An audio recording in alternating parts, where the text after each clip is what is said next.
السلام علیکم۔ وہ عاشقان رسول جو اللہ تعالیٰ کا گھر خانہ کعبہ اور رسول اللہ صلی اللہ علیہ وآلہ وسلم کا روضہ مبارک دیکھنے کی خواہش رکھتے ہیں، نبی کریم صلی اللہ علیہ وآلہ وسلم کا روضہ دیکھنے کے لیے تڑپ رہے ہیں، ان کے لیے میں آج بہت ہی نایاب اور خود کا آزمایا ہوا وظیفہ لایا ہوں۔ بہت سے عاشقان رسول مرد و عورت عمرہ کی سعادت کے لیے خواہش مند ہوتے ہیں، لیکن مال و زر نہ ہونے کی وجہ سے تڑپتے رہتے ہیں۔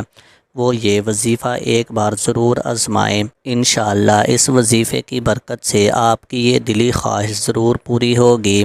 وظیفہ نوٹ فرمائیں۔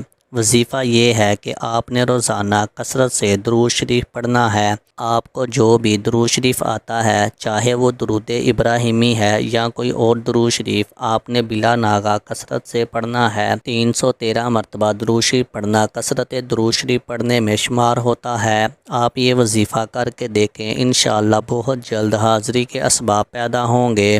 میری زندگی کا کوئی ایسا دن نہیں جس دن میں نے کثرت سے درود شریف نہ پڑھا ہو۔